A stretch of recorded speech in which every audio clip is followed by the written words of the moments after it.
So gusto nyong matutunan kung paano magiging tunog big bike yung inyong underbone. Ito ituturo ko sa inyo step by step procedure. Actually ayoko sanang i-recommend to kasi ako pag gumagawa ako ng sasakyan o naggagawa ako ng modification sa sasakyan, I always maintain yung pros and cons. Kasi syempre kapag lamang yung pros kaysa dun sa cons, gusto ko siya itinuturo. Pero kapag konti lang yung pros o wala akong nakikitang pros tas puro cons, okay, so ayoko sana siya ituro. Pero since request nyo as my subscribers, of course, kayo yung importante sa channel ko, kaya gagawin ko itong video na to. So kailanganin lang natin guys is speaker. Ganito kalaking speaker or mas malaki pang speaker, mas mataas na wattage. Tapos wires, of course hihinangan nyo yan ng wires. Tapos yun lang, wala kang ibang kakailanganin bukod sa speaker at wires. And also yung ano nga pala, electrical tape. So importante rin yan. Then kailangan nyo na lang malaman kung saan ngayon magkakabit ng speaker para maging ganun yung tunog ng inyong motorcycle. Pero after this installation guys, sasabihin ko sa inyo kung ano yung pros and cons ng tutorial na to, kung bakit ayoko sana siyang gawin. Pero since yun nga, dahil request nyo, kayo ang masusunod. So, una kong nakita ang video na to, ginawa ito ni Kangwan. Isa rin siyang vlogger, puro siya motorcycle modification sa motorcycle ang ginagawa niya. Pero hindi siya Pilipino hindi ko alam kung Indonesian siya or Thailander siya. Tapos sa video niya hindi siya nagsasalita, puro lang siya parang sign language or tinuturo lang niya kung ano yung mga gagawin nyo, pero wala siyang explanation doon. So hindi nyo rin maintindihan, bahala kayong umintindi kung ano man yung ginagawa niya. Tapos sa ginawa ni Kangwan doon, itinap niya yung power source nung speaker doon sa tail light. Ito sa tail light socket na to. So dyan siya nag-tap. So mangyayari guys, gagana lang yung tunog big bike na yun pag naka-on yung headlight nyo, pag naka-on yung headlight at tail light. Pero syempre kaya nga kayo gumawa ng ganyan is para masatisfy nyo na buong biyahe nyo, it's either day or night, is magtutunog big bike yung sasakyan nyo. Merong pwede kayong pagkabitan ng speaker na whole na trip nyo is tunog big bike siya. Itong speaker na to, hininangan ko na siya ng wires. So lumang speaker na rin to, kaya pagpasensya nyo na guys. Dalawa lang naman ang terminal ng speaker. Isang positive terminal, yung green wire ang kinabit ko. And then isang negative terminal, orange wire naman ang kinabit ko. So since dalawa lang yan, ibig sabihin dalawa lang din yung hahanapin natin na wires na pagkakabitan doon sa ating motorcycle. So ano yung dalawang yon? Unang-una, hahanapin natin dyan guys, doon sa ating rectifier. Ito yung ating rectifier. Meron niyang 4 na wire, isang red, isang blue, isang white and red, at isang yellow. So hahanapin natin dyan yung tinatawag na limiter. Yung limiter guys, yung ginagamit or yung tinatanggal ng iba, yung bang kapag gusto nilang mag fast charge, puputulin nila yung limiter na yon para maging fast charging yung ating stator. So mas mabilis na na-charge yung ating baterya.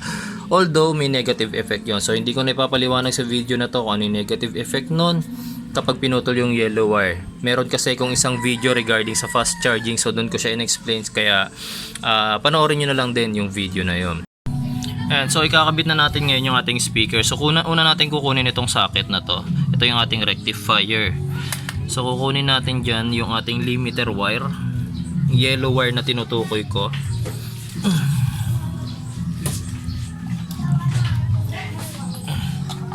Tapos huhugutin natin siya.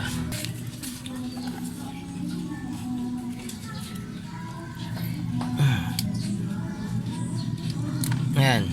So ito na yung yellow wire na kailangan natin. So hindi mo na siya kailangan balatan guys, kasi madali namang hugutin yan. Tapos ito na. So yung green wire kanina ng speaker, ay yung positive terminal ng speaker na may green wire, diyan natin ikakabit. Ito.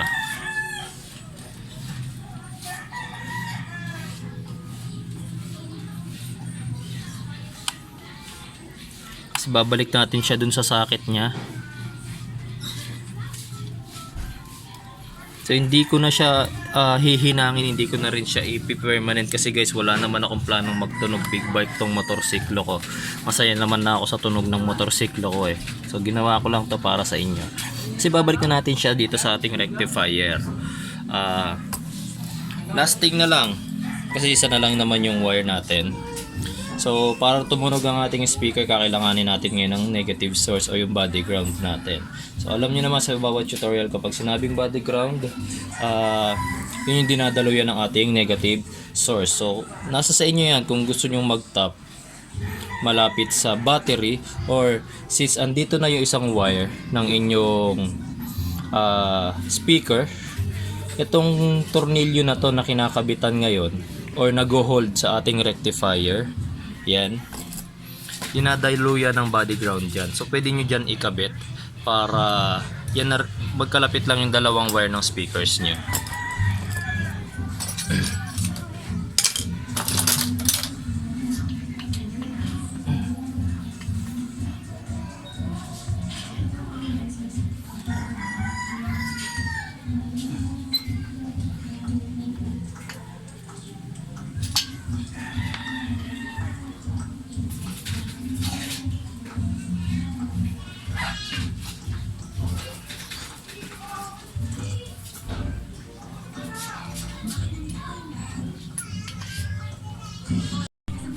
So yan mga boss, good to go na tayo. Nakakabit na yung dalawang wires ng ating speaker. So ano na lang tayo ngayon, for testing na lang tayo or para makita ko na sa inyo actual demonstration. So start ko lang yung motorcycle ko.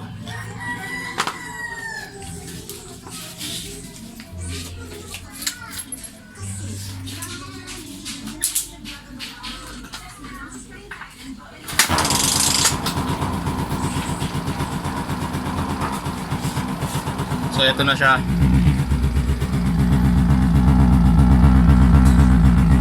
Yan. So pakinggan yung maiging tunog niyan habang nire-revolution ko ngayon yung aking motorcycle.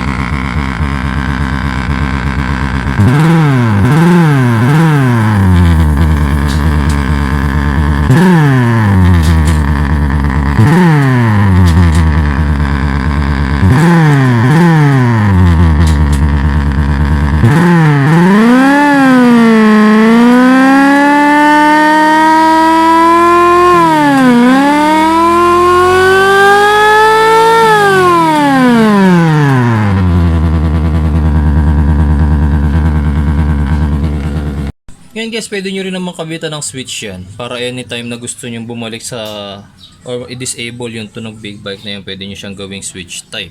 So kailanganin nyo lang ng toggle switch na merong 2 terminals. So yung isang wires nya, yung isang wire ng speaker, yung positive terminal, yan, kakabit nyo sa isang terminal nitong switch.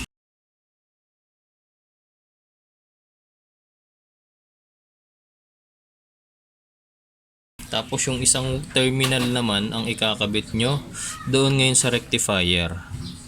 Maglalagay kayo ng extra wire.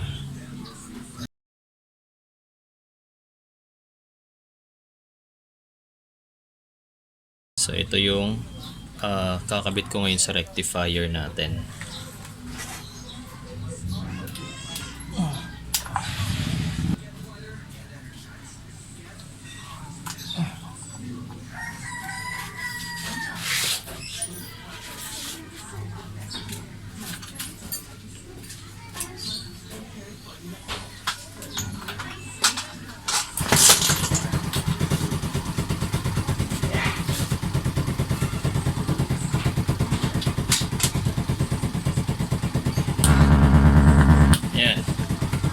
Umaandar na yung motorcycle natin. So kahit umaandar na yan, hindi pa gumagana yung speaker kasi may switch. So kapag sinwitch on ko siya, yan,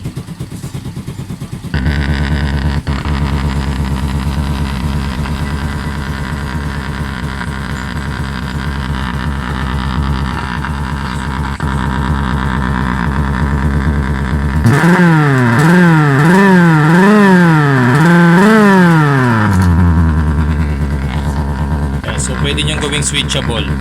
Switchable ngayon yung tunog speaker ninyo. Tunog magtunog big bike ninyo. So ito na guys yung mga pros and cons na tinutukoy ko. So isa lang naman ang pros na nakikita ko sa pagkakabit nyo niyan. Yun is yung masatisfy yung dream nyo na magkaroon ng big bike. So kahit sa tunog man lang is magawa nyo yun, di ba? Pero yun lang yung kaisa-isa niyang pros. Pero pagdating sa cons guys, maraming cons yan. Unang-una, sa motorcycle namin, sa model ng motorcycle ko, Suzuki Raider, alam ng mga Suzuki Raider yan, wala kaming U-box or utility box. So wala kaming paglalagyan ng ganito kalaking speaker. Yan na yung pinakamaliit na speaker na magagamit mo para magtunog big bike yung motor mo. So kapag gumamit ka pa ng mas malaki, imagine sa mo ilalagay. Unang cons, walang paglalagyan yung ganyang speaker. Second cons, hindi lahat ng speaker is applicable para gamitin dyan. Hindi porket ganyan kalaki yung speaker, pwede na. So meron niyang watts at meron din niyang ohms. So pwedeng masunog yung speaker mo. Pwedeng masunog or pwedeng masira yung speaker. So kailangan yung gagamitin mong speaker is malaki yung watts niya. At pangalawa, yung hindi masusunog, yung hindi kayang sunugin ng rectifier yung speaker mo. Third cons tayo mga boss, yung third negative effect niyan. Of course, electrical component ang ating speaker. So gumagamit din yan ng kuryente, kaya natin siya itinap dito sa ating rectifier at dito sa ating stator, kasi nga gagamitin niya yung kuryente na pinoproduce ng ating stator. So kung naka stator drive pa yung inyong headlight at yung inyong tail light, ang mangyayari guys, mag-aagawan sila ngayon sa kuryenteng gine-generate ng ating stator. So negative effect yun. So mas i-prefer mo ba na humina yung ilaw mo basta magtunog big bike yung motorcycle mo, o mas i-prefer mo na kahit na stock yung tunog man ng motorcycle mo, at least meron kang maayos na headlight, maayos na taillight? Kasi yung headlight at taillight natin is for our safety, pero yung pagkakatunog big bike ng inyong motorcycle is para lang nating masasabing luho na lang natin yan sa para lang masatisfy natin yung ating wants, pero hindi yung ating needs. So ayan mga boss, tapos na yung ating tutorial kung paano nyo gagawin yung trick para magtunog big bike or tunog MotoGP yung inyong motorcycle. So sinabi ko na sa inyo yung pros, sinabi ko na sa inyo yung cons. So hashtag bahala kayo dyan kung gusto nyo pang i-pursue yung dreams nyo na magtunog big bike yung inyong motorcycle. Kasi ako, masaya na ako sa tunog ng tambucho ko, sa stock na tunog ng aking motorcycle. So I hope guys meron kayong natutunan sa video na to, and please continue supporting my channel. Subscribe, like, share nyo po yung videos ko, and please ring nyo yung bell icon para lagi po kayong notified for my new video. Salamat guys!